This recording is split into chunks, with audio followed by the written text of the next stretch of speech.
Good evening friends. இன்னைக்கு நம்ம வீட்டில் அதிரசம் செய்ய போகிறாங்க ஈவினிங். இது வந்து பச்சரிசியை நல்லா கழுவி ஊற வச்சு நல்லா அரைச்சி எடுத்துக்கணும். அதுக்கப்புறம் வெல்லம் வாங்கி நல்லா பாகு எடுத்து கம்பி பதமாக எடுத்து ரெண்டையும் நல்லா மிக்சிங் பண்ணி ஒரு 3 நாள் ஃப்ரிட்ஜில் வச்சுக்கணும். நிறைய வச்சுக்கணும், நமக்கு தேவையான அளவு அப்பப்போ எடுத்து செஞ்சுக்கலாம். இன்னைக்கு ஈவினிங் கொஞ்சமாக எடுத்து செய்ய போகிறோம், பாருங்கள் செய்கிறத.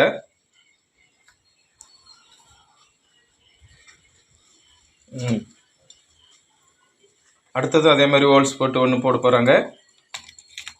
2 விதமாக செய்யலாம், ஹோல்ஸ் போட்டும் போடலாம். சென்டரில்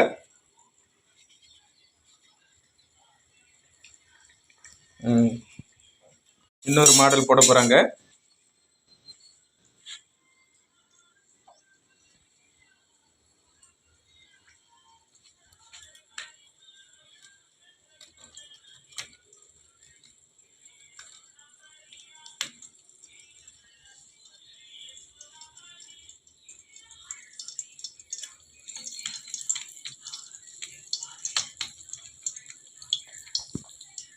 இந்த மாதிரி மாடலுக்கு நல்லா 2 கரண்டி வச்சு அமுத்தி எண்ணெயை நல்லா வடியை எடுத்துக்கணும். பாருங்கள், எண்ணெயை நல்லா 2 கரண்டியை வச்சு நல்லா ப்ரெஸ் பண்ணி எவ்வளோ எண்ணெய் வெளியில் வருது அந்த மாதிரி நம்ம எடுத்துக்கணும்.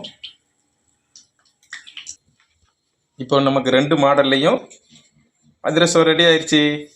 Okay friends, thank you, God bless you.